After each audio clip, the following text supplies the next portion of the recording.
buenas tardes tengan todas y todos los asistentes que nos acompañan el día de hoy a través de las distintas plataformas, tanto del Centro Universitario del Sur como de egresados de este centro universitario. La coordinación de extensión del CUSUR a través del área de egresados y Bolsa de Trabajo les da la más cordial bienvenida a esta capacitación en el marco de la agenda de capacitaciones para egresadas y egresados del Centro Universitario del Sur. Es para nosotros un gusto tenerles el día de hoy en esta actividad que, bueno, propicia ser la última capacitación en el marco de esta agenda que se estuvo desarrollando durante este semestre de 2023. Ve, y pues bueno, esperemos que haya sido de su total agrado. El día de hoy tenemos un tema muy importante que es la nueva realidad de los derechos humanos. Y bueno, agradecerle al maestro Juan Carlos Jiménez, quien va a ser nuestro ponente el día de hoy en esta actividad tan importante, de que me voy a permitir leer un poquito de su trayectoria académica y profesional. Cabe destacar que, bueno, es una persona con amplia experiencia en esta materia. El maestro Juan Carlos Jiménez Mejines es abogado por la Universidad de Guadalajara y, bueno, tuvo el premio Egel Ceneval al desempeño de excelencia en el examen general de egreso de Derecho. Es maestro en Derecho por la Universidad de Guadalajara y actualmente es estudiante del doctorado en Derechos Humanos del Centro Universitario del Sur de la Universidad de Guadalajara. Asimismo, es profesor de asignatura A en los programas educativos de abogado, trabajo social, agronegocios, y asimismo también es colaborador en el cuerpo académico de este centro universitario en estrategia, responsabilidad social, Estado constitucional y sustentabilidad.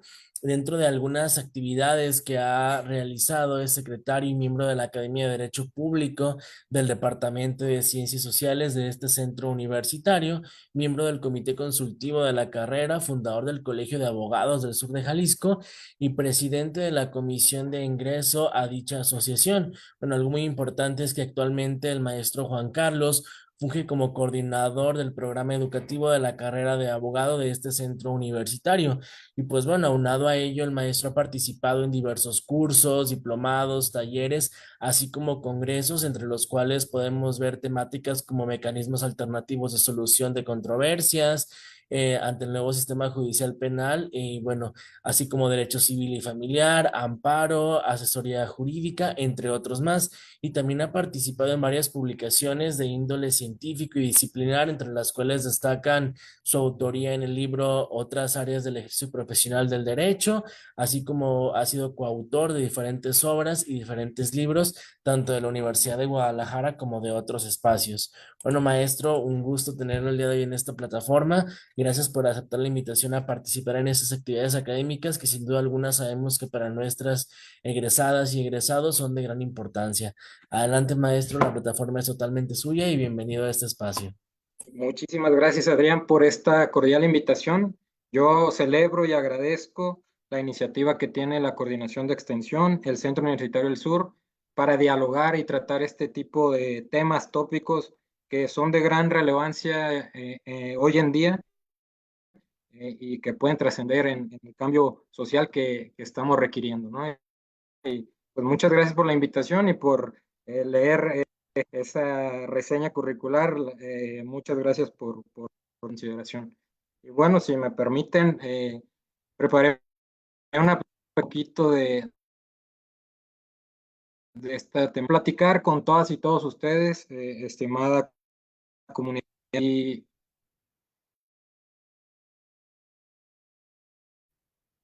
espero. Bien, ¿por qué hablar de una nueva realidad en los derechos humanos? Cuando yo estaba preparando esta presentación, cuando Adrián, el maestro Marcos, el maestro Oscar en Ungaray me invitaron a hablar un poco de este tema, estaba pensando por qué llamarlo la nueva realidad de los derechos humanos. Pues bueno, en ese sentido hay que tomar en cuenta el nuevo parteaguas que se generó en nuestro país a raíz de la reforma constitucional del año 2011, precisamente en materia de derechos humanos. Conforme avancemos en la presentación, iremos abundando un poquito en esta información referente a esta nueva realidad. ¿Qué trascendencia ha tenido esa incorporación o esa adecuación del título primero a nuestra constitución política, que incluye ya la denominación de los derechos humanos y sus garantías? Pues bueno, hay que entender cuando hablamos de derechos humanos, que es un concepto mundialmente aceptado. Yo lo considero desde una perspectiva como la institución, la ficción jurídica más importante que se ha generado en los últimos tiempos y en los últimos años. Y bueno, ¿cómo vamos a abordar nuestra conferencia el día de hoy, nuestra charla, si me permiten llamarlo de esta forma? Vamos a tener la siguiente información o estructura. Vamos a analizar diferentes definiciones de los derechos humanos, el proceso histórico que han vivido estos derechos humanos para su surgimiento, los principios básicos de los derechos humanos, cuáles son sus características, algunas clasificaciones muy generales, los sistemas de protección que encontramos de los derechos humanos y cuál es la realidad, ¿no? La realidad que vive nuestro país en relación a esta temática, este tópico tan relevante y trascendental para todas y todos nosotros. Y propondré algunas conclusiones que espero puedan coincidir todas y todos ustedes con lo que estaremos dialogando el día de hoy. Bien, quisiera partir de esta interrogante. ¿Quiénes pueden hablar de derechos humanos? Es un tema reservado exclusivamente para los abogados, es un tema exclusivamente reservado para el sector político, para los gobernantes, para el Estado, para las autoridades. Pues bien, la respuesta lógica y obvia es que todas y todos, más bien deberíamos estar hablando de derechos humanos. Deberíamos estar conociendo la contextualización actual de estos derechos humanos, porque radica en todas y todos nosotros la promoción de los mismos. No podemos confiar y dejar esta labor tan importante que es la promoción, el reconocimiento, la garantización de este tipo de derechos solo en las autoridades, solo en el Estado. En medida que la ciudadanía se involucre, conozca y también sepa los límites que tiene, porque hablar de derechos es hablar de aparejada una obligación. No todo, compañeras, compañeros, es libertades en nuestro país. Si estamos hablando de que tenemos un conjunto de derechos mínimos, también debemos de hablar que tenemos obligaciones que están directamente relacionadas con. Entonces, ¿quiénes pueden hablar? Yo reformularía la pregunta. ¿Quiénes deberían de estar hablando de derechos humanos? Pues bueno, en atención a que esta charla no es exclusiva para abogadas y abogados, les diría que todas y todos nosotros. Y más allá, iría más allá. Tendremos que iniciar esta charla, este proceso de educación en cultura de paz, en educación democrática, educación en derechos humanos desde la infancia, desde la niñez. Son tópicos que debemos saber inducir en las nuevas generaciones.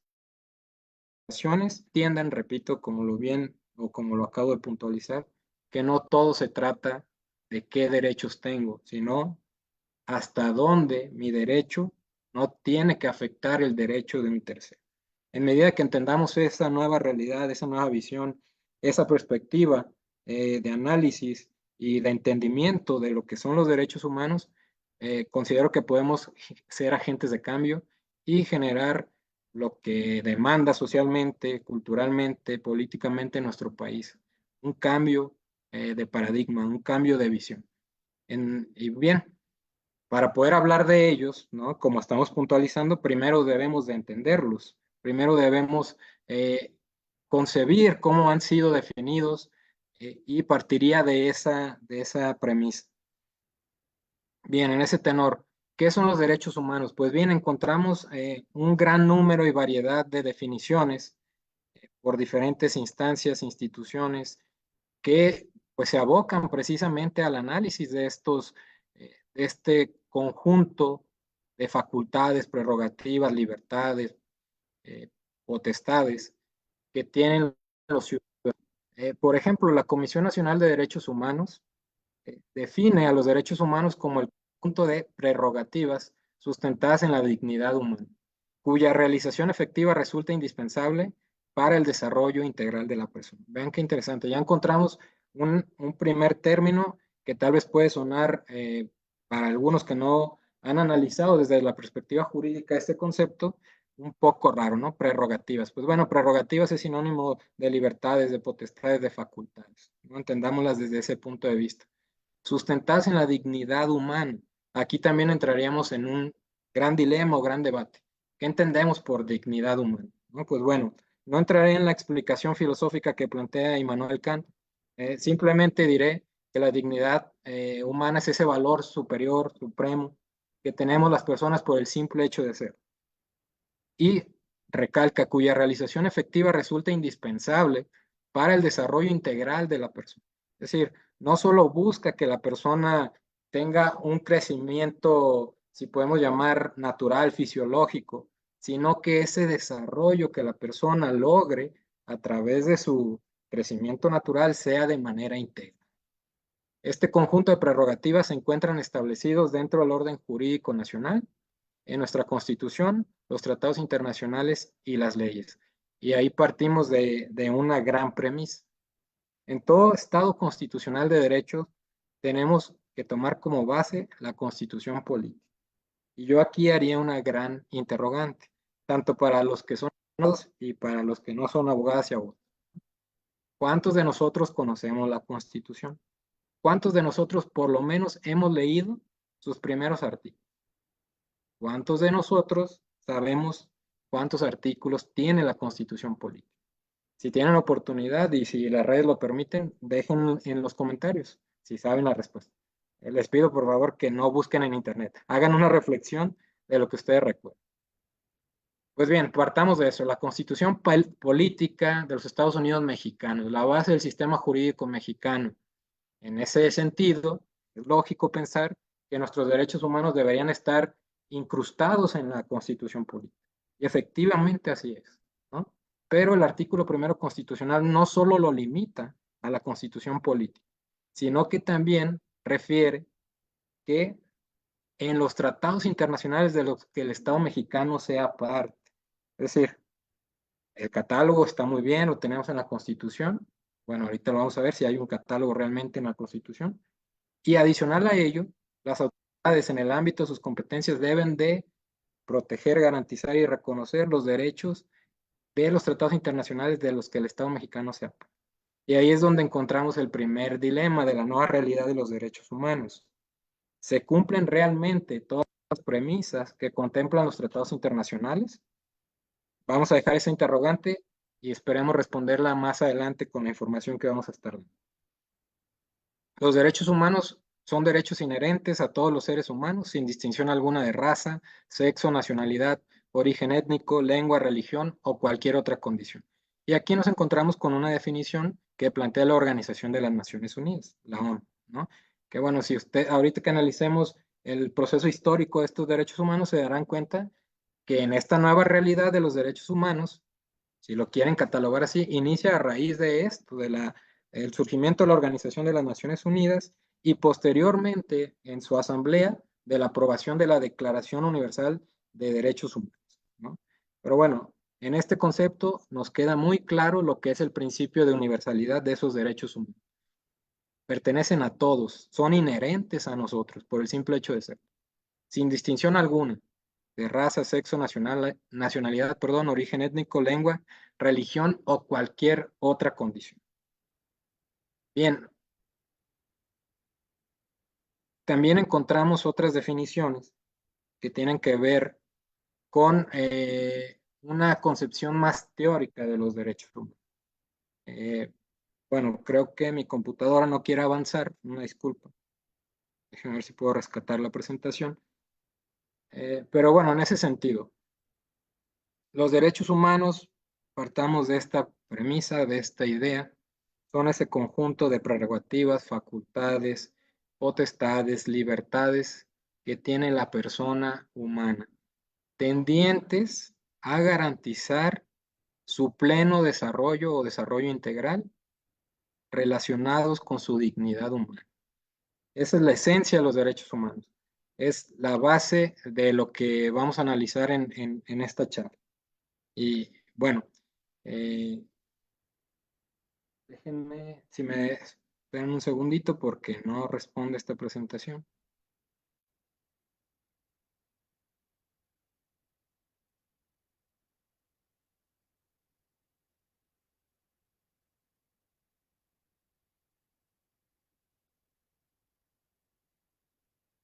Bien, creo que ya es visible para todas y todos ustedes. En ese sentido, les comentaba analizar algunos postulados teóricos como los que plantea Rafael de Pina. Eh, Considera que los derechos humanos son aquellos que corresponden al hombre por su propia naturaleza, como fundamentales e innatos, tales como los de propiedad, libertad, seguridad y resistencia a la opresión, formulados en la Declaración Francesa de los Derechos del Hombre y del Ciudadano y los llamados derechos sociales.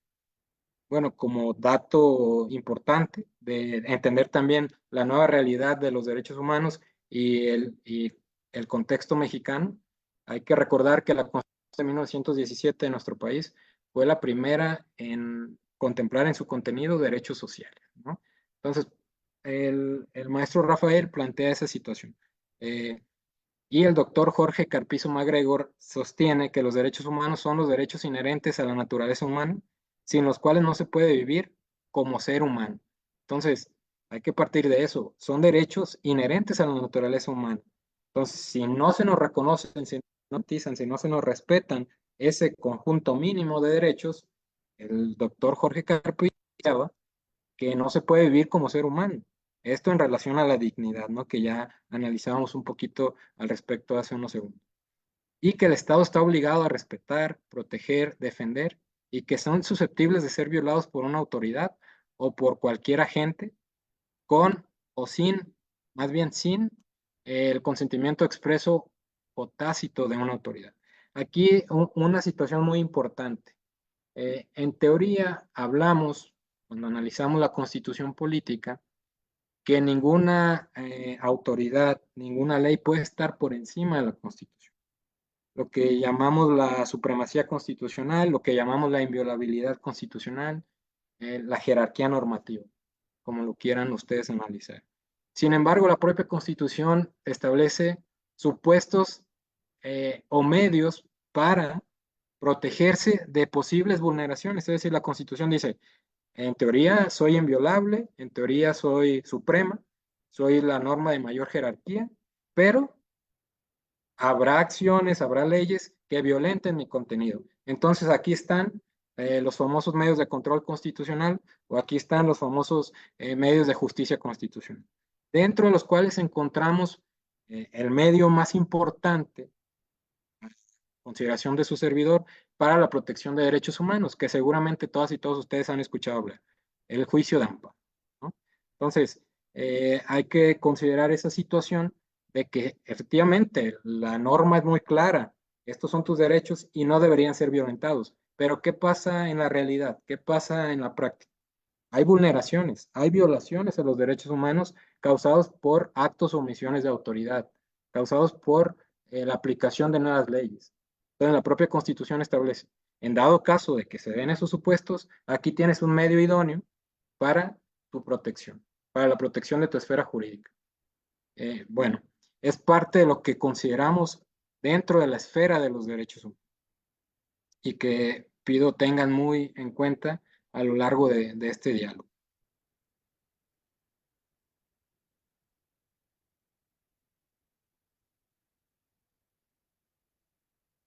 Bien, en ese sentido, encontramos muchas más definiciones, pero para ser más prácticos, quisiera centrarme en esta lámina.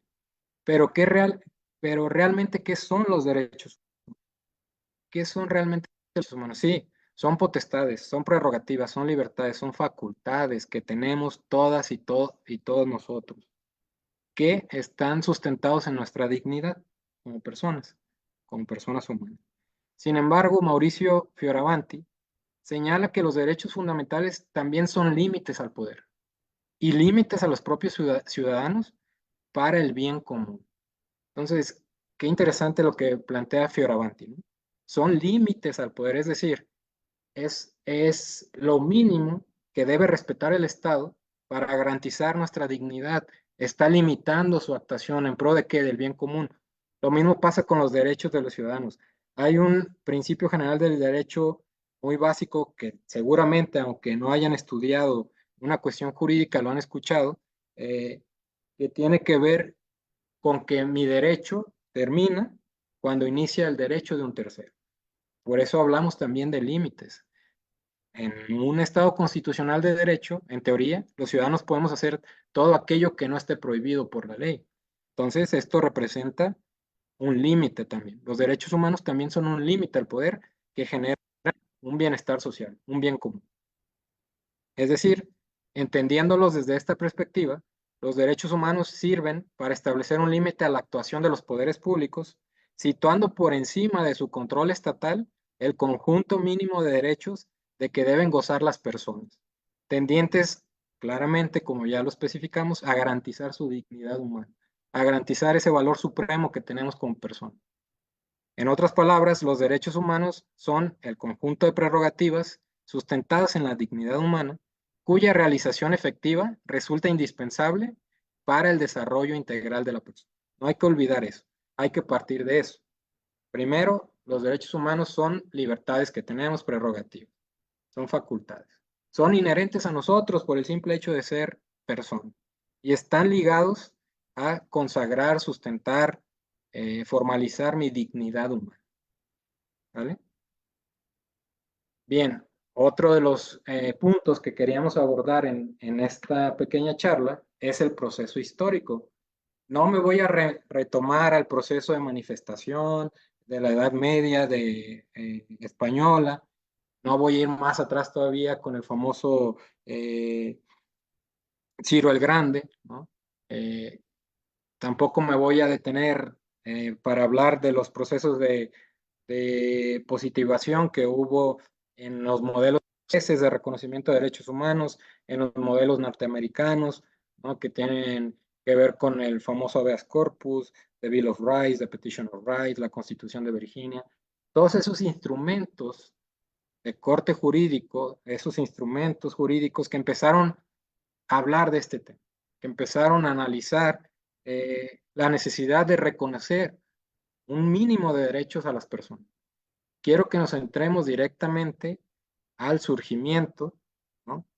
De ONU. Ustedes recordarán, transita un proceso que muchos historicistas, historiadores han denominado pues una catástrofe mundial, un genocidio que tiene que ver con la Segunda Guerra Mundial. Derivado de su culminación, se hizo necesario la generación de una organización mundial, ¿no? Que permitiera controlar ese tipo de situaciones, y dentro de esa discusión surge la necesidad de una declaración de reconocimiento de derechos que ponga límites al poder, como lo planteaba Fioravanti. Y bueno, en 1946 la Declaración Universal de los Derechos Humanos fue revisada en la Asamblea General de la ONU, para después, el 10 de diciembre de 1948, eh, ser aceptada, ser promulgada, ser presentada para su cumplimiento. Entonces hablamos que en 1948 surge la Declaración Universal de los Derechos Humanos. Y a juicio muy personal, es a raíz de ahí encontramos la nueva realidad, el nuevo paradigma de lo que hoy en día está en boca de todos, que es los derechos humanos. Incluso, repito, sin centrarnos tanto en el ámbito jurídico, porque también quiero abordar un poquito eso, que los derechos humanos, como les comentaba al inicio, no son exclusivos de los abogados, no son exclusivos de los políticos. Si analizan fríamente los conceptos que acabamos de expresar, y la naturaleza de estos derechos, tendríamos que estarlos conociendo, abordando, analizando todas y todos nosotros. Bueno, en 1968, la Declaración Universal se considera norma de observancia obligatoria. En 1973, las Naciones Unidas adoptaron el derecho del pueblo como una parte esencial de los derechos humanos. En 1993, la comunidad internacional hincapié en este principio de igualdad en la Declaración del Derecho al Desarrollo, la Declaración y el Programa de Acción de Viena y el Convenio sobre los Derechos del Niño, Niña y hoy también conocidos como adolescentes. Y de ahí surgen también varios principios que, bueno, no me voy a detener para obviar tiempos a analizar, el principio del interés superior del menor, todos esos aspectos que tratan de generar los medios idóneos para garantizar la protección de esos derechos fundamentales de los que estamos hablando, ¿no? Y bueno, otro dato importante que debemos saber en este proceso de devenir histórico de los derechos humanos es que a partir del 2011, ¿no?, en nuestro país se hace el reconocimiento constitucional de estos derechos, ¿no? Hay muchas críticas en relación a la denominación de este título de la Constitución relacionado con derechos humanos, porque a juicio de muchos doctrinistas, eh, los derechos cuando se escriben en un texto constitucional se deben considerar como derechos fundamentales, no como derechos humanos. Los derechos humanos pertenecen al ámbito internacional, ¿no? Sin embargo, bueno, esta nueva realidad que tenemos en nuestro país, consideraron de manera más, probablemente los encargados de la promoción de esa reforma, de promover esa reforma, que sería más entendible si lo denominamos como en el ámbito internacional se les conoce, ¿no?, como derechos humanos, para evitar todas esas discusiones, perdón, que a lo largo de los años ha habido, que si son derechos humanos, si son libertades públicas fundamentales, si son derechos constitucionales, derechos fundamentales, derechos públicos subjetivos, etcétera, etcétera. Pues bueno, tomen en cuenta ese dato, 2011, el nuevo paradigma de los derechos humanos en nuestro país. A raíz de ahí, han transitado diferentes reformas, diferentes adecuaciones, tratando de cumplir con esa obligación que el propio Estado mexicano asumió al reformar la Constitución y al suscribir los tratados internacionales de la materia. Sabemos y creo que todas y todos comprendemos que no todos los cambios jurídicos son por una decisión, ¿cómo comentarlo? Por una decisión para un bien de la nación, ¿no? Muchos de los cambios que tenemos, lamento informarles, en nuestra Constitución, son por imposiciones internacionales o por obligación del Estado mexicano a cumplir con sentencias de las Cortes Internacionales en materia de derechos humanos o por temas mediáticos, ¿no? Pero bueno, ya están ahí. Esa es la nueva realidad a la que queríamos llegar desde el primer título. Hay una nueva realidad, ya los contemplamos. Claro que hay muchos pasos por dar, pero ahorita abundaremos un poquito más en cuáles son los principios por los que se rigen los derechos humanos. Básicamente, cuando analizamos teóricamente los derechos humanos, nos centramos en estos cuatro: universalidad, interdependencia, indivisibilidad y progresividad. Universalidad, entendámoslo como que todas las personas son titulares de los derechos, sin distinción alguna, como ya lo veíamos en la definición que plantea la ONU. Principio de interdependencia. Este principio considera a los derechos humanos que se encuentran ligados unos con otros, de tal manera que el reconocimiento de uno de ellos, así como su ejercicio, implica necesariamente que se respeten y protejan derechos que se encuentran vinculados con este derecho. Entonces, hay que analizar los derechos como un conjunto, no de manera aislada. Es decir, por reconocerme un derecho no me pueden limitar a otro. De esta forma, creo que es más fácil entender. Principio de indivisibilidad. Implica que los derechos humanos no pueden ser fragmentados, sea cual fuere su naturaleza. Es decir, no te los puedo dividir, no te los puedo reconocer hoy y mañana no. Hoy no circula, mañana sí, ¿no? Un ejemplo tal vez muy burlesco, pero así no funcionan los derechos humanos, ¿no? No se pueden fragmentar, no se pueden dividir, no se pueden reconocer temporalmente.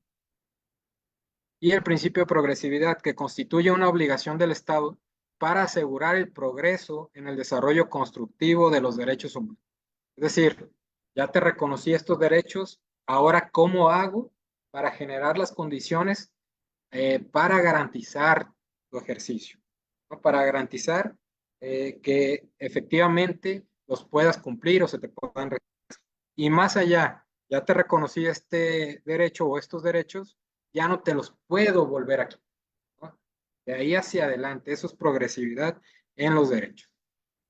¿Cuáles son algunas de sus principales características en ese sentido?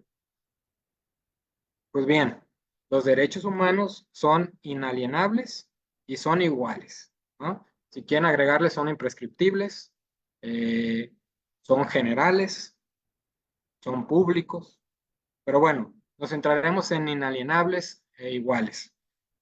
Inalienables no deben suprimirse, salvo en determinadas situaciones y según las debidas garantías procesales. Es decir, incluso para que también lo tomen muy en cuenta porque son situaciones que viven en el día a día, ¿no? E incluso, repito, aunque no sean del gremio de la abogacía. ¿Qué pasa, por ejemplo, cuando se denuncia en el ámbito público, en redes sociales, ya lo consideramos como culpable, ¿no?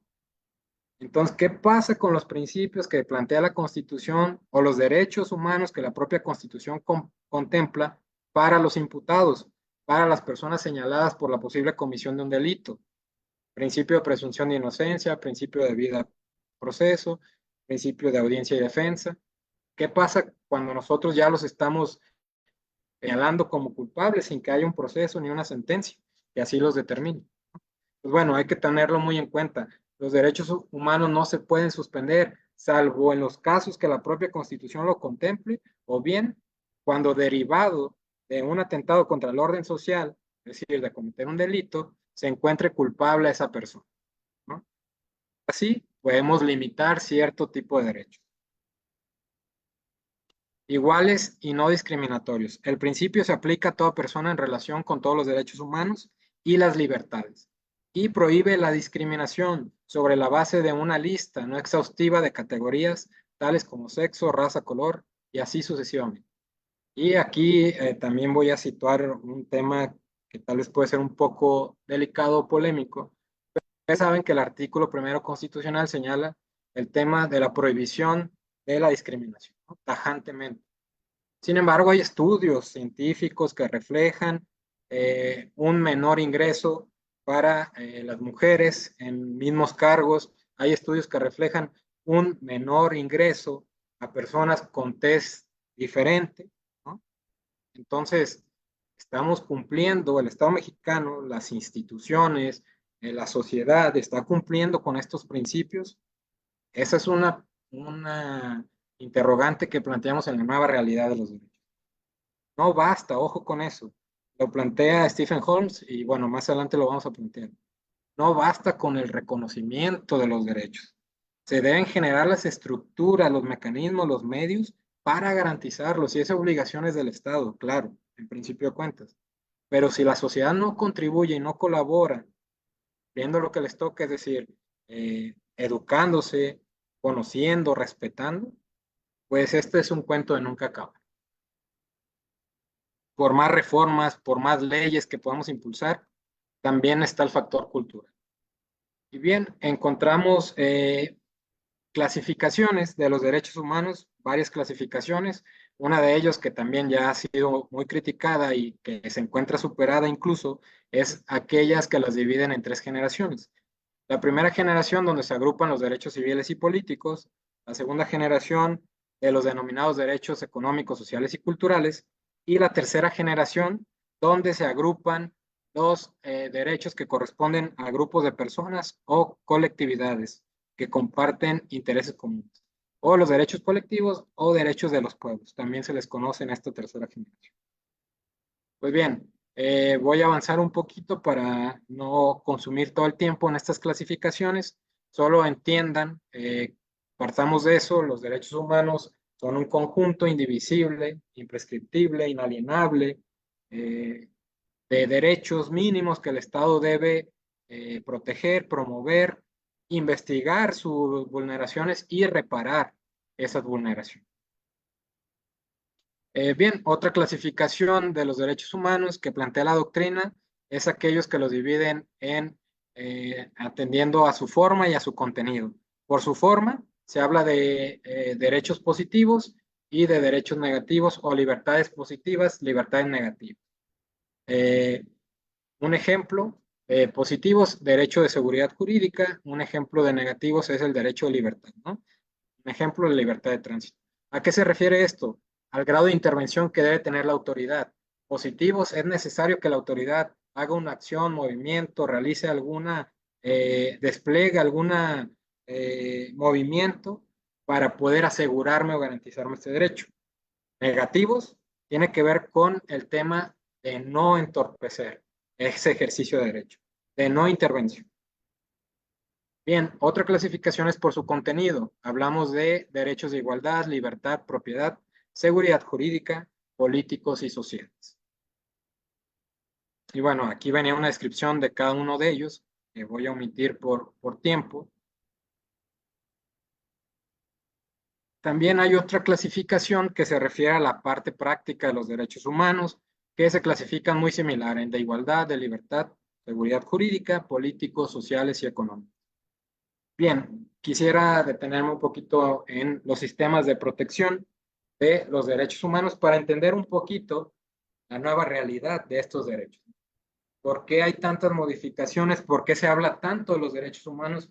¿Por qué el Estado mexicano tiene que cumplir con tantas observaciones, tiene que promulgar nuevas leyes, tiene que generar medios idóneos para garantizar este núcleo de derechos ligados a la dignidad humana? Pues bien, hay que partir de eso.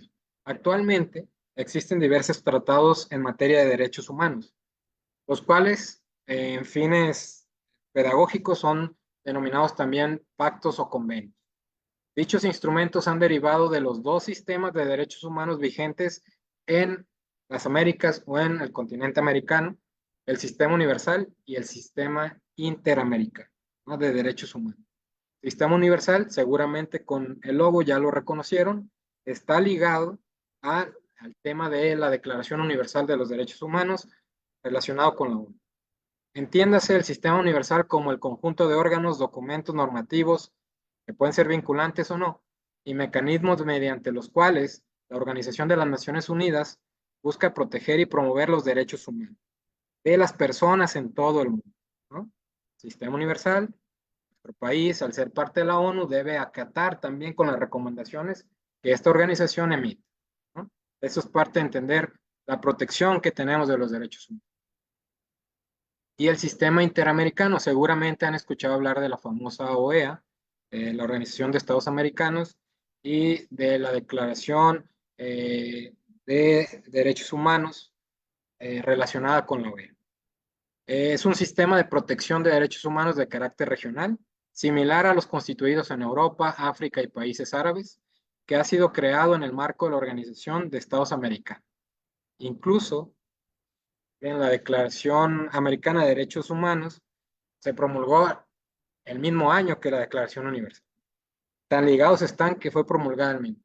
Pero bueno, es un dato nada más histórico. Su labor, ojo ahí, no es contradictoria con el sistema universal, por el contrario, ambos sistemas se complementan. Es decir, encontramos dos grandes esferas de protección de derechos humanos en la zona geográfica donde nos tocó desarrollarnos, en el espacio territorial donde nos encontramos, que es el continente americano, que es México, está inscrito tanto a la ONU como a la OEA. Entonces, estamos obligados como Estado perteneciente a estos sistemas a cumplir con su recomendación. De hecho, pues bueno, entrando un poquito en materia jurídica, la Suprema Corte de Justicia ya ha declarado vinculantes las sentencias que la Corte Interamericana emita en contra de nuestro país por vulneraciones a derechos humanos. Entonces, estamos hablando de que sí o sí se tienen que acatar, pero ¿cuáles de esas sentencias que supuestamente la Suprema Corte declara vinculantes ya se cumplieron en su totalidad? ¿Cuántas de ellas? Dejamos ahí la interrogante. Bien, ¿quiénes están obligados a respetar los derechos humanos? Esto es muy importante. ¿Habrá violación de derechos humanos entre personas físicas, entre ciudadanos? Si lo analizamos de manera teórica, quienes son los únicos que pueden vulnerar derechos humanos son las autoridades, es el Estado. Sin embargo, si lo analizan de manera lógica, dicen, pero ¿qué pasa, por ejemplo, si yo vendí un bien de mi propiedad y no me pagaron? Están atentando contra mi derecho humano de propiedad, sí, pero son otras, tal vez en la lógica podemos decir sí, pero son acciones privadas, es decir, se encuentran en igualdad de circunstancias, contrario al Estado, que tiene todo el poder económico, el poder público, y debemos tener una esfera de protección más fuerte en relación a los actos o omisiones que tenga la autoridad.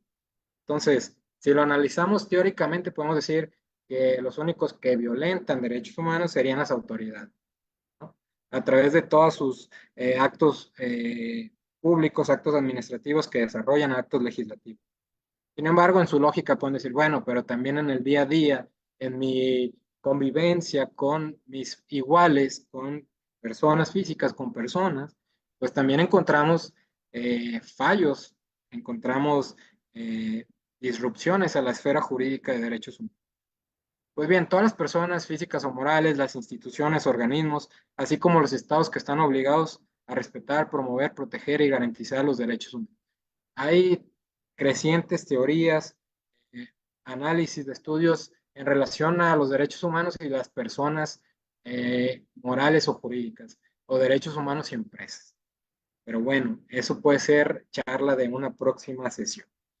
¿Quiénes se encargan de protegerlos? A nivel nacional, con los medios de control que comentábamos, pues tenemos a la Suprema Corte de Justicia de la Nación. Y según el artículo primero de la Constitución, todas las autoridades en el ámbito de su competencia tienen la obligación de respetar, proteger, promover y garantizar los derechos humanos. A nivel internacional, ya lo vimos, tenemos la Organización de las Naciones Unidas, tenemos la Organización de los Estados Americanos, la Corte Interamericana de Derechos Humanos y demás instituciones internacionales que vigilan el cumplimiento, parte de los estados de esta protección de derechos humanos. Pues bien, para ir tratando de cerrar, encontramos un tema que lo quisimos puntualizar como los derechos humanos en México. ¿Qué está pasando en nuestro país? Todo está mal, todo está bien, vivimos realmente en paz, vivimos en un estado de reconocimiento de derechos humanos. Pues bueno, ni todo es muy malo, ni todo es muy bueno en nuestro país, ¿no? Hay que reconocer que a raíz de la reforma constitucional del año 2011 se dio un gran paso adelante en nuestro país, ¿no? Un país que si analizan su historia, de ya más de 200 años, podemos hacer un cambio tan profundo en instituciones, cultura, ideología, idiosincrasia social, política, cultural, en 12 años que tiene la reforma, ¿no? De junio del 2011. Entonces, se han dado grandes pasos adelante, sí, en nuestro país, pero también ahorita lo vamos a ver, según el reporte de la Corte Interamericana de Derechos Humanos, hay muchas vulneraciones todavía que se siguen dando en nuestro hermoso país. Pues bien, partamos de esto. La Constitución Política de los Estados Unidos Mexicanos, en su artículo primero, estipula que en los Estados Unidos Mexicanos todas las personas gozarán de los derechos humanos reconocidos en esta Constitución y en los tratados internacionales de los que el Estado mexicano sea parte, así como de las garantías para su protección, cuyo ejercicio no podrá restringirse ni suspenderse, salvo en los casos y bajo las condiciones que esta Constitución establece. Es decir, que sí se pueden restringir, sí se pueden suspender derechos humanos, pero en los casos que la propia Constitución contempla. No porque la autoridad se le ocurrió, no porque le caigo mal a esa autoridad o porque le hice mala cara. Debe de haber un proceso correspondiente avalado por la propia Constitución. Pues bien, sigue comentando el artículo primero. Todas las autoridades en el ámbito de sus competencias tienen la obligación de promover, respetar, proteger y garantizar los derechos humanos, de conformidad con los principios de universalidad, interdependencia, indivisibilidad y progresividad, que son los que veíamos. En consecuencia, el Estado deberá prevenir, investigar, sancionar y reparar las violaciones a los derechos humanos en los términos que establezca la ley. Vean qué interesante que el Estado tenga la obligación de reparar las violaciones a los derechos humanos. Pues bueno, ahí entraríamos en diferentes temáticas, pero tomarlo en cuenta, sobre todo, por ejemplo, en materia penal. Sabemos que se comete un delito, se tipifica ese delito por la conducta o omisión del sujeto activo del delito y en relación a eso hay una sentencia. Hay una sentencia que incluso obliga a la persona a la reparación del daño. Pero ¿qué pasa si por una situación o una omisión del Estado se generó esa alteración al orden social o se cometió ese delito? También tendría la obligación patrimonial o la obligación económica de reparar esa violación a los derechos humanos. Lo marca la Constitución, ¿no? En teoría. Pero bueno, otra interrogante que tengo para todas y todos ustedes. ¿Existe un catálogo de derechos humanos en la Constitución Política de los Estados Unidos Mexicanos? ¿Realmente hay algo que me diga, estos son tus derechos, te los enlisto, de 1 al 30? Si nos vamos a un análisis internacional, la Declaración Universal tiene 30 artículos, la Declaración Universal de los Derechos Humanos, ¿no? Entonces, era, esos 30 artículos o esos 30 derechos son los mínimos que deberíamos tener en analogía a nuestro país, ¿no? Pero bueno, ¿existirá un catálogo? Ahorita lo vamos a tratar de responder. Tradicionalmente se asocia el catálogo de derechos humanos en México a la parte dogmática de la Constitución política, comprendida en general, claro, algunos tal vez me podrán refutar y decir, no solo del 1 al 29, yo sé, pero en teoría, teóricamente lo analizamos así, ¿no? Del 1 al 29. Sin embargo, hay debates académicos que refieren que el catálogo preciso de derechos humanos en nuestra Constitución política está claramente definido en el artículo 29 constitucional, mismo que la letra señala. ¿Qué plantea el artículo 29 constitucional y por qué se habla que ahí está el catálogo de derechos humanos más claro o más detallado en nuestro país? Pues bueno, precisamente está ligado con lo que marcaba el artículo primero constitucional, que tiene que ver con la suspensión o restricción de derechos humanos. Estos son los casos solamente en los que se puede hacer una suspensión general de derechos humanos. Artículo 29. En los casos de invasión, perturbación grave de la paz pública o de cualquier otro que ponga a la sociedad en grave peligro o conflicto. Invasión, lo entendemos como guerra. Perturbación grave de la paz pública, lo entendemos tal vez como una catástrofe, como una revolución, etcétera. Solamente el presidente de los Estados Unidos mexicanos, con la aprobación del Congreso de la Unión, o en su caso de la Comisión Permanente, cuando éste está en receso, hay que recordar Comisión Permanente, receso del Congreso de la Unión, 37 integrantes. Aquel no estuviera reunido, podrá restringir o suspender en todo el país o en lugar determinado el ejercicio de los derechos y las garantías que fuesen obstáculo para hacer frente rápida y fácilmente a la situación. Ojo, solo es para hacer frente a esa situación, de manera rápida y fácil. Pero deberá hacerlo, ahí está el candado, por un tiempo limitado, no por lo que él decida. Tendrá que emitir decretos donde diga, se suspende tal derecho por 5 días. Debe ser claro en la temporalidad de esa suspensión.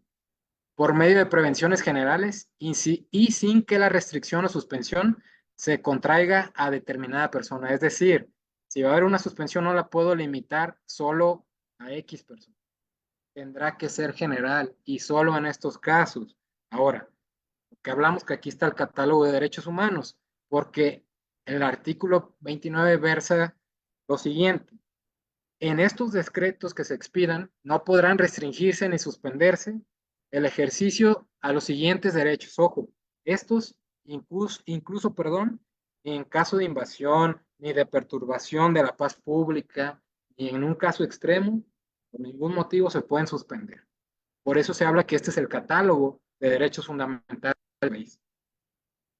El ejercicio de los derechos a la no discriminación, el reconocimiento de la personalidad jurídica, el derecho a la vida, a la integridad personal, a la protección a la familia, al nombre, a la nacionalidad, los derechos de los niños o de la niñez, los derechos políticos, las libertades de pensamiento, conciencia y de profesar creencia religiosa alguna, el principio de legalidad y retroactividad, la prohibición de la pena de muerte, la prohibición de la esclavitud y la servidumbre, la prohibición de la desaparición forzada y la tortura, ni las garantías judiciales indispensables para la protección de tales derechos.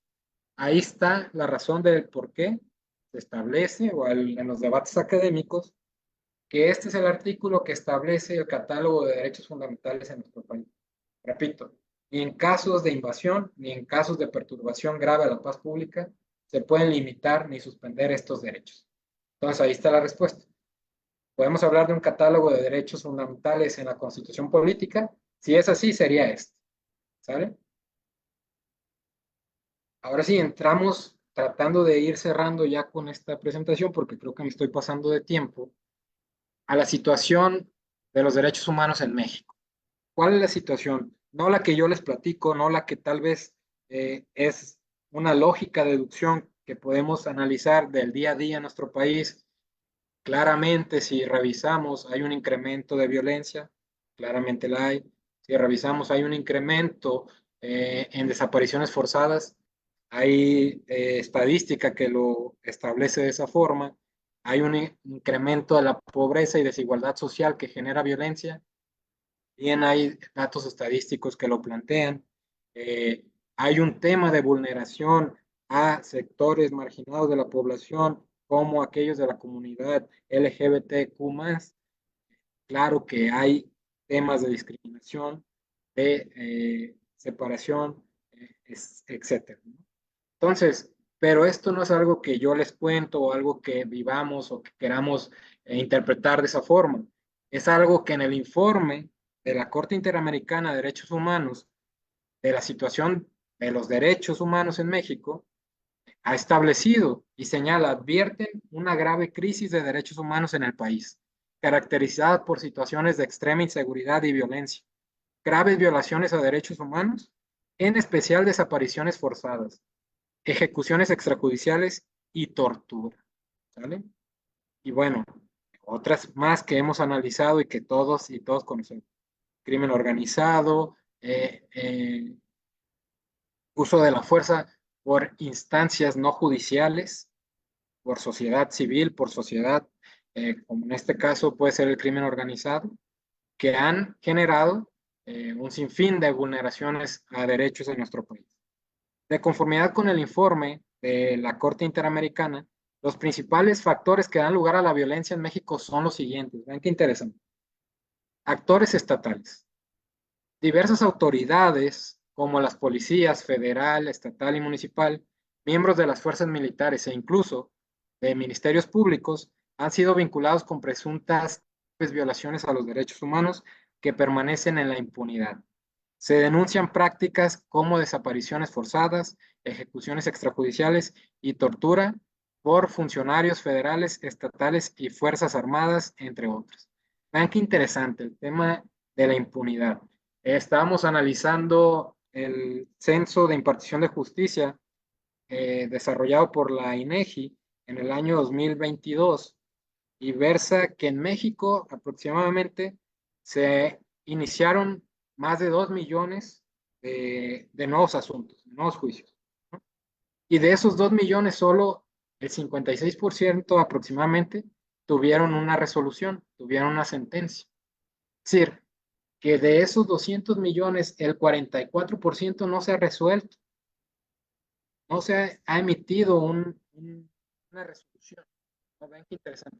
Y si quieren un dato más drástico de esa, claro, hablo de ese dato de la INEGI, en nuestro estado, en ese año, si no recuerdo, es 2021 o 2022, se generaron, se abrieron aproximadamente 140,000 nuevos juicios, nuevos expedientes, y solo 20,000 aproximadamente de esos se resolvieron. Si le estamos hablando aproximadamente de un 18 al 20% de los asuntos en el estado que se resuelven. Imagínense, es una situación tal vez preocupante de análisis, de estudio, sobre todo en este tema, ¿no? Uno de los derechos humanos más preciados que podemos tener, digo, sin demeritar, porque ya saben que son interdependientes e indivisibles, pues es el acceso a la justicia. Si no recurrimos a la tutela judicial para resolver conflictos, pues a quién podemos recurrir, ¿no? Y es lo que está pasando, estamos utilizando los poderes fácticos para resolver temas que tuvieran que haberse resuelto en vía jurisdiccional. Pero bueno, crimen organizado, no es algo nuevo. La corrupción y la impunidad han permitido a organizaciones criminales desarrollar y establecer verdaderas estructuras de poder paralelas o paraestatales.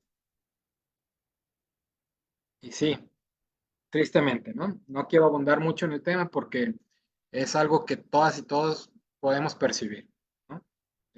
Tal vez, hay mucha crítica a que se utilice este concepto, ¿no? De que las instituciones están rebasadas, que el Estado de Derecho está rebasado, pero bueno, ustedes analicen la realidad.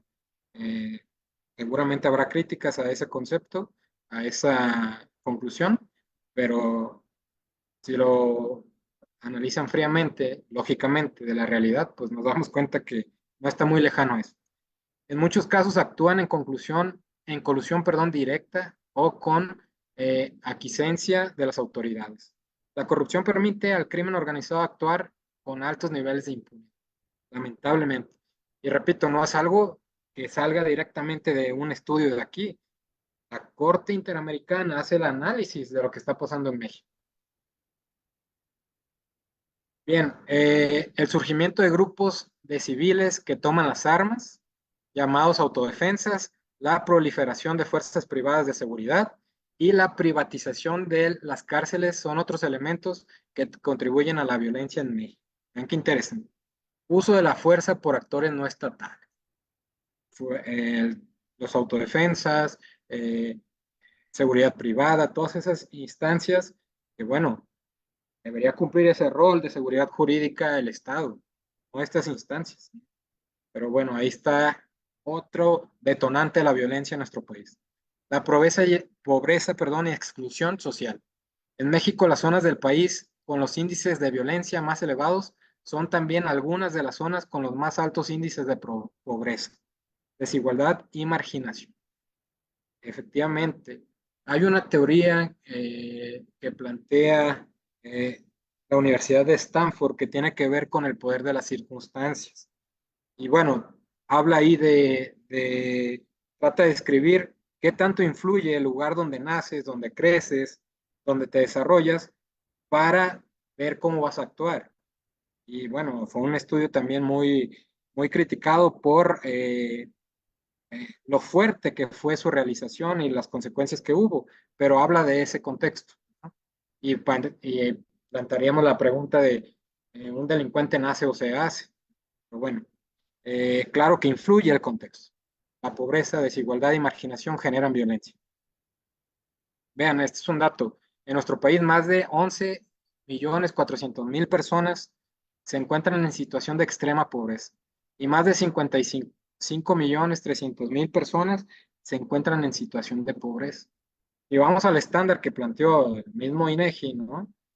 Pues es muy complicado que con los salarios actuales no estemos en ese margen de pobreza, ¿no? Realmente.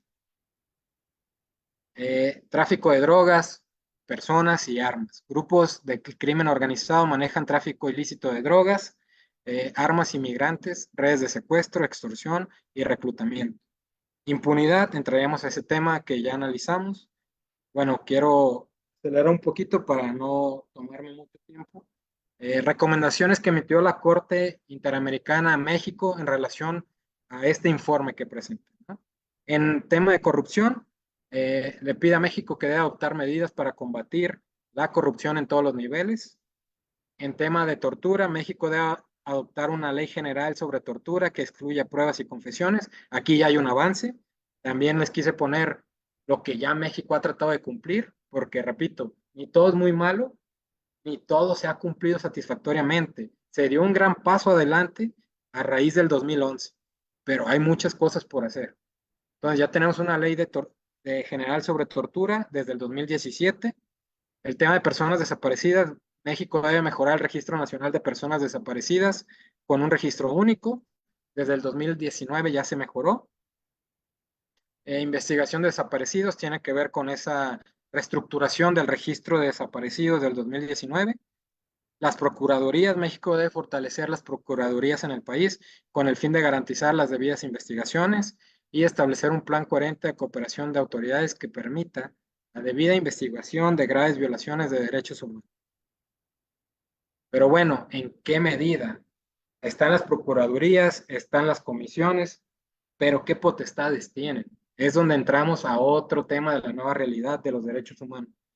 ¿Qué tanta potestad tiene la Comisión Nacional de Derechos Humanos? ¿Qué tanta potestad tiene la Comisión Estatal de Derechos Humanos? En medida de que estas instancias, que en nuestro país tienen un antecedente histórico desde 1992, que cuenta con estas instancias, eh, no se les ha dado esa potestad coercitiva de sus recomendaciones, que eso limita el cumplimiento. No, no es lo mismo a que, te envío esta recomendación, si tienes chance, revísala, cúmplela. Te envío esta recomendación, si no la cumples, prisión, multa, separación del cargo. Es muy diferente. En medida que podamos lograr eso en nuestro país, citando a uno de mis grandes maestros del doctorado, el doctor Jesús Chávez Cervantes, pues podemos pensar en una nueva realidad, ¿no? Bien, en tema de seguridad ciudadana, México debe desarrollar un plan concreto para el retiro gradual de las Fuerzas Armadas. En tema de personas migrantes, México debe cumplir el conjunto de recomendaciones formuladas en el informe de derechos humanos. Desplazamiento interno, también ese tema está muy creciente en nuestro país, ¿no? La migración interna, es decir, de un estado a otro por cuestiones de trabajo, de oportunidades, y los migrantes internacionales, ¿no? Entonces, personas que vienen de otros países transitan por México y según el artículo primero, al ingresar al país, tienes derecho o acceso a todos los derechos humanos. Pero te encuentras con casos que no reflejan esa realidad, no reflejan ese postulado del artículo primero, ¿no? Pero bueno, no quiero generar más eh, insatisfacciones con esta charla, simplemente quiero que conozcan el contexto real, la realidad que no planteo yo, plantea la propia Corte Interamericana. Y bueno, defensoras y defensores. México debe fortalecer las instancias encargadas de la protección de personas defensoras de derechos humanos y periodistas. México, según estudios internacionales, es uno de los países más peligrosos para desarrollar el periodismo. Imagínense, en un estado que según tenemos el reconocimiento de la libertad de expresión, la libertad de prensa, y esté sucediendo esto. De hecho, este es el sexenio con más muertes de periodistas, ¿no? Como dato duro. Entonces, hay que reforzar eso, esas medidas de protección. Y bueno, ya para concluir, sé que robé mucho este tiempo, este espacio. Nada más quisiera dejarle estas conclusiones. Los derechos humanos son ese conjunto de prerrogativas tendientes a proteger y garantizar la dignidad humana, entendida la misma como un valor supremo y fundamental de las personas para su completo y total desarrollo. Representa el catálogo mínimo de potestades que el Estado está obligado a reconocer, promover, proteger y en su caso reparar, con la finalidad de asegurar el libre desarrollo de la personalidad de las personas.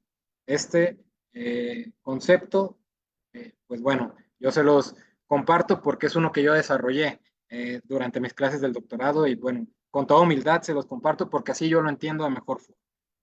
La obligación, otra conclusión es la obligación del Estado no se limita al simple reconocimiento de los derechos humanos. A su vez están obligados a garantizarlos, investigar, sancionar y reparar las violaciones a estos derechos. Es decir, no basta con que el Estado diga, aquí están tus derechos. Muy bien, ¿qué vas a hacer para garantizarlos? Título primero, derechos humanos y sus garantías. No solo habla de un catálogo, ¿sale? Como lo señala Stephen Holmes, solo puede existir un derecho si hay una estructura detrás tendiente a garantizar su satisfacción.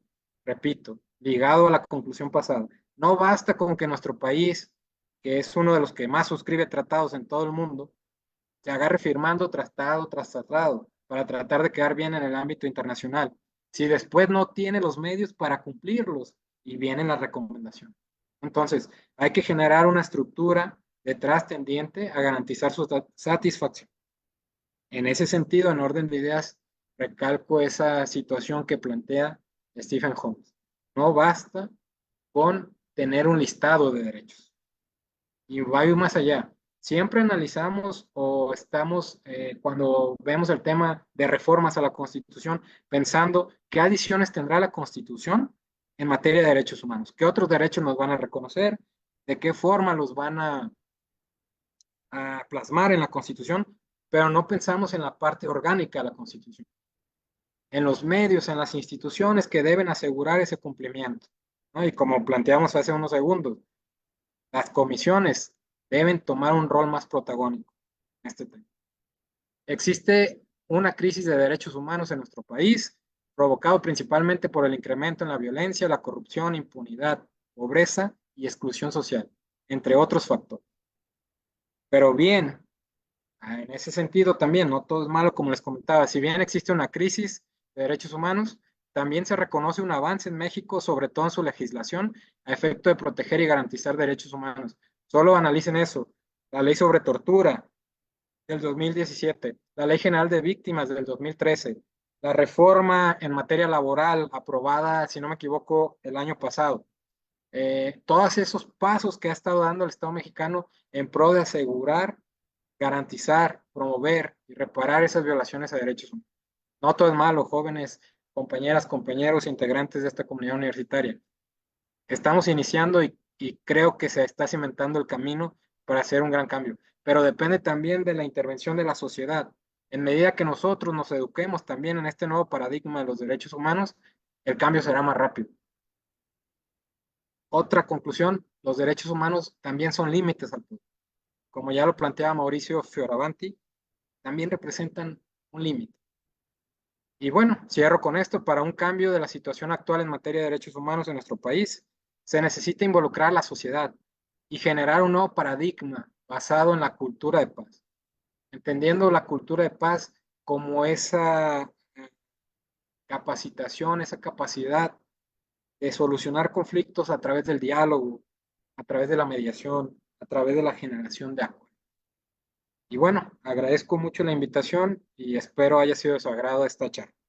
Y estoy a sus órdenes por si hay dudas. Muchas gracias, maestro, por habernos compartido un tema tan importante, bueno, en la actualidad. Y que, bueno, algo muy importante que mencionaba anteriormente que me gustaría destacar es que el derecho lo hemos durante mucho tiempo estigmatizado que únicamente es para conocer de leyes, este tipo de instancias, es únicamente para las personas que trabajan en materia de que claramente es un error y bueno, creo que conocer nuestros derechos, conocer, aunque es una parte básica, es muy importante y creo que es un gran punto diferencial que vamos a tener en las nuevas normativas y claro, en las nuevas demandas a nivel gubernamental, así como laboral y profesional, que las instituciones y las diferentes instancias públicas y privadas día con día nos solicitan y demandan que conozcamos para poder atender las diferentes necesidades que tenemos en la comunidad. Voy a revisar un poquito para ver si tenemos algunas preguntas. Por aquí hay algunos comentarios en los cuales nos felicitan por la participación el día de hoy. Y bueno, me parece, maestro, que no tenemos preguntas. Bueno, siendo así, de parte de la coordinación de extensión de este centro universitario y del área de egresados, así como bolsa de trabajo, le agradecemos su participación y en esta agenda de capacitación para egresadas y egresados del Centro Universitario del Sur. Y bueno, le damos las gracias por haber aceptado la invitación y participar en esta plataforma en la que sin duda alguna sabemos que el día de hoy nuestras egresadas y egresados se llevan grandes aprendizajes. Bueno, esperemos que les sean muy significativos para su vida profesional y para esa inserción laboral en los diferentes sectores y ámbitos de productividad dentro y fuera del país. Bueno, maestro, no sé si quisiera comentar algo para concluir su participación el día de hoy. Nada más, Adrián, agradecer esta invitación y invitarlos a todas y todos ustedes, los que tuvieron la oportunidad de escuchar esta plática, a entrar a este tema, entrar al diálogo, a entrar a la educación en materia de derechos humanos, en materia de cultura de paz, que considero es el camino, la ruta a seguir para ese cambio que realmente queremos. No hay que dejarle todo la obligación, que ya no vimos que la están cumpliendo las autoridades del Estado, si nosotros podemos generar también ciertas dinámicas y ciertas nuevas formas de interacción. En medida de que sigamos avanzando en este diálogo, pues podamos generar también otras interacciones como estas que nos permite conocer y llegar o llevar a más personas estos temas que considero muy relevantes. Nuevamente, maestro, agradecerle su participación el día de hoy en esta actividad. Y bueno, comentar que el día de hoy, 29 de noviembre, concluimos con esta primera agenda de capacitación para egresadas y egresados del Centro Universitario del Sur. Y bueno, hacerles una invitación extensiva a nuestra comunidad de egresados para que se suben a las diferentes actividades que estamos realizando para ellos y para ellas y que bueno, sean parte de todo lo que estamos realizando y desarrollando a través de la coordinación de extensión de este centro universitario. Y bueno, agradecerles su permanencia a lo largo de estos meses en las diferentes capacitaciones que hemos brindado para ustedes. Bueno, nos estaremos viendo ya en el mes de enero con otra agenda nueva de capacitaciones en las que, claro, son bienvenidas y bienvenidos para seguir participando en este tipo de actividades. Agradecer a todos y cada uno de los docentes que nos apoyaron con diferentes temas de aprendizaje durante esta primera jornada de actividades y pues bueno, invitarles a seguirnos capacitando, seguir aprendiendo y bueno, una vez que egresemos de nuestra licenciatura, nuestro programa de pregrado o posgrado, seguirnos capacitando porque bueno, la capacitación y la educación continua son piezas claves para transformar la educación en nuestro país y para poder incidir en más áreas de oportunidad. Agradecerle nuevamente, maestro, de parte de la Coordinación de Extensión del Centro Universitario del Sur, agradecerles su estancia durante esta actividad. De nuestra parte sería todo y nos vemos en próximas actividades. Un gusto poderles ver. Muchas gracias, hasta luego.